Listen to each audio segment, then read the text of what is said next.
Sejumlah persiapan jalur dilakukan jelang arus mudik Lebaran tahun 2017 ini. Salah satunya adalah jalur alternatif yang menghubungkan Kabupaten Mojokerto menuju Kabupaten Pasuruan. Jalur ini merupakan satu-satunya jalur penghubung kota-kota di timur Jawa Timur seperti Pasuruan, Probolinggo, hingga Banyuwangi menuju kota-kota di wilayah Barat Jawa Timur dan Jawa Tengah.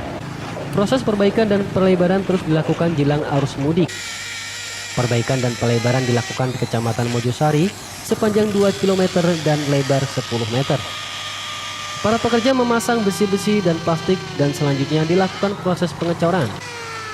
Namun pihak kontraktor penggarap PT Cahaya Indah memastikan saat arus mudik nanti perbaikan dan pelebaran jalur ini tidak selesai.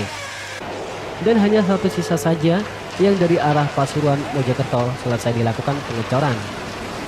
Sedangkan sisi satunya dibiarkan dengan apa adanya. Kilo mas? 2 kilo 200. Lebarnya? Lebarnya 10 meter.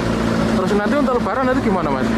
Rencana lebaran H-7 kita udah berhenti, nggak ada aktivitas lagi Pak. Selama H+7 apa H+10 udah berhenti aktivitas. Artinya 2 kilo ini selesai pas lebaran atau gimana? Nggak Pak? bisa. Nggak bisa ya? Iya, nggak Kenapa bisa. Pak kendalanya Pak? Kendalanya kan ini kan nunggu umur. Beton ini kan harus 1 bulan baru bisa dilewati.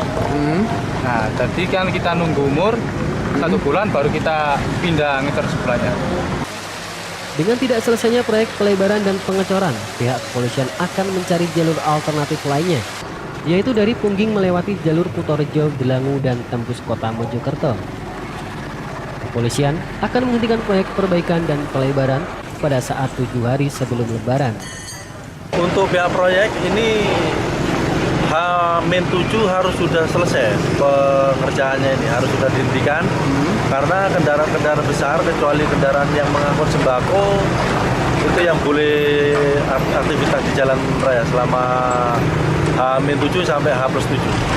Dari Mojokerto, Tim Liputan TV 7 News. Kan mau lebaran.